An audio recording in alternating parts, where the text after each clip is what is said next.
ಗದಗದಲ್ಲಿ ಕಲ್ಲಜ್ಜಯ್ಯ ಶ್ರೀಗಳಿಗೆ ಜೀವ ಬೆದರಿಕೆ ಆರೋಪಕ್ಕೆ ಸಂಬಂಧಪಟ್ಟಂತೆ ಜೀವ ಬೆದರಿಕೆ ಹಾಕೋದಕ್ಕೆ ನಾವು ರೌಡಿಗಳು ಗೂಂಡಾಗಳಲ್ಲ.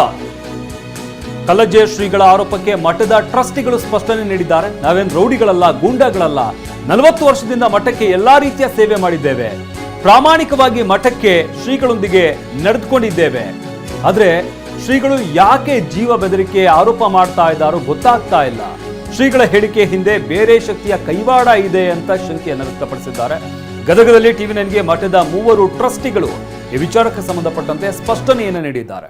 ನಾವೇನು ಗೂಂಡಾಗಳಲ್ಲ, ರೌಡಿಗಳಲ್ಲ. ಆದರೆ ಶ್ರೀಗಳು ಯಾಕೆ ಈ ರೀತಿಯಾಗಿ ಆರೋಪ ಮಾಡ್ತಾ ಇದ್ದಾರೋ, ಶ್ರೀಗಳಿಗಿರ್ಬೋದು, ಮಠಕ್ಕಿರ್ಬೋದು, ನಾವು ನಿಷ್ಠೆಯಿಂದ ನಡ್ಕೊಂಡಿದ್ದೀವಿ.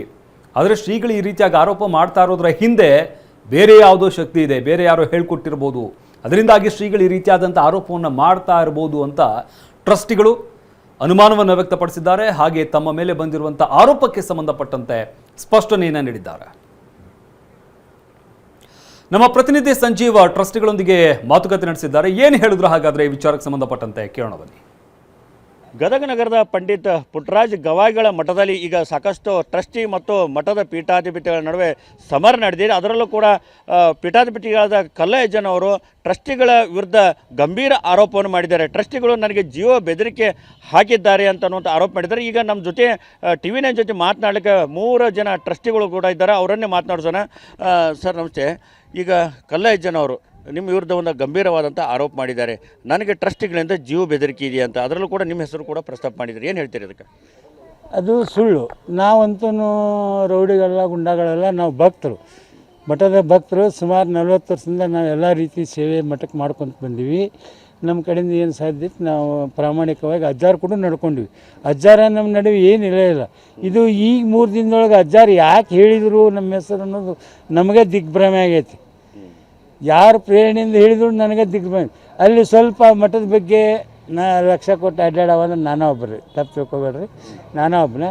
ಹೀಗಾಗಿ ಅದಕ್ಕೆ ಇವನು ತೆಗೆದುಬಿಟ್ರೆ ಇಲ್ಲಿ ಅವನು ಮತ್ತೊಬ್ಬರು ಕೇಳಿರಂಗಿಲ್ಲ ಅನ್ನೋ ಉದ್ದೇಶದಿಂದ ಅಜ್ಜಾರು ಬೇರೆಯವ್ರ ಪ್ರೇರಣೆಯಿಂದ ನನ್ನ ಮೇಲೆ ಅಪಾದ ಮಾಡಿ ಅವ್ರ ಆತ್ಮಸಾಕ್ಷಿಯಿಂದ ಅಜ್ಜಾರು ಮಾಡಿಲ್ಲ ಅಂತ ನಾನು ಎದಿ ತಟ್ಟು ಹೇಳ್ತೀನಿ. ಸರ್, ಈಗ ನಿಮ್ಮ ವಿರುದ್ಧ ನೀವು ಶ್ರೀಗಳ ಕಡೆಯಿಂದ 10 ಲಕ್ಷ ರೂಪಾಯಿ ಬೇಡಿಕೆ ಇಟ್ಟಿದ್ದೀರಿ.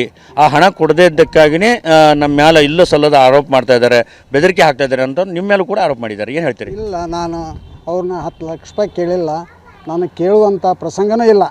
ಆದರೆ ನನ್ನ ಕೈಯಾಗ ಅವ್ರಿಗೆ ನಾ ಮಠಕ್ಕೆ 7-8 ಲಕ್ಷ ರೂಪಾಯಿ ದೇಣಿಗೆ ಕೊಟ್ಟೀನಿ. ಅವ್ರನ್ನ ನ್ಯಾಯ ಕೇಳಕ್ಕೆ ಹೋಗಲಿ. ಆಮೇಲೆ ಶಿಕ್ಷಣ ಸಂಸ್ಥೆದೊಳಗೆ ಅವ್ರ ಮೇಲೆ 3-4 ಕೇಸ್ ಮಾಡೀನಿ ನಾನು. ಜಾಗ ಮಾರ್ಯಾರ, ಆ ಬ್ಯಾಂಕ್ ಅಕೌಂಟ್ ತೆಗೆದಾರ. ಆ ಉದ್ದೇಶ ಇಟ್ಕೊಂಡು ನನ್ನ ಮೇಲೆ ಅವರು ಇದನ್ನು ಮಾಡ್ಯಾರ. ನಾ ಅವ್ರನ್ನ 10 ಲಕ್ಷ ರೂಪಾಯಿ ಕೇಳಿಲ್ಲ. ದಯಮಾಡಿ ಹೇಳ್ತೀನಿ, ಗದಿ ಅವ್ನ ಯಾಕೆ ಕೇಳಕ್ಕೆ ಹೋಗಲಿ. ಹಾಂ, ಇನ್ನೊಬ್ಬರು ಟ್ರಸ್ಟಿಗಳು ಕೂಡ ನಮ್ಮ ಜೊತೆಯಲ್ಲಿದ್ದಾರೆ. ಸರ್, ನೀವು ನಿಮ್ಮ ಇಡೀ ಅದು ಏನು ಮಠಕ್ಕೆ ನಿಮ್ಮ ಕುಟುಂಬದವರು ಕೂಡ ಜಾಗ ದಾನ ಮಾಡಿದ್ದಾರೆ. ನಿಮ್ಮ ವಿರುದ್ಧ ಕೂಡ ನೀವು ಕೂಡ ಅವರಿಗೆ ಜೀವ ಬೆದರಿಕೆ ಹಾಕಿದ್ದೀರಿ ಅಂತ ಗಂಭೀರ ಆರೋಪ ಮಾಡಿದ್ದಾರೆ. ಯಾಕೆ ಅಂತ?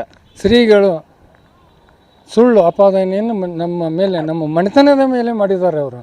ಹಾಂ, ನಮ್ಮ ಅಜ್ಜವರು ಕೊಟ್ಟಿದ್ದು 1 ಎಕರೆ 2.5 ಗುಂಟೆ ಕೊಟ್ಟಿದ್ದಾರೆ.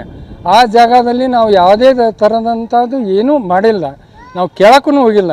ಆದರೆ ನಮ್ಮ ಅಜ್ಜವರ ಸಮಾಧಿ ಶಿಲಾನ್ಯಾಸ ಮಂಟಪ ಇದೆಯಲ್ಲ, ಅದು ಮಾತ್ರ ನಮ್ಮ ಹೆಸರಿನ ಮೇಲೆ ಇದೆ, ನಮ್ಮ ಮನೆತನದ ಹೆಸರಿನ ಮೇಲೆ ಇದೆ.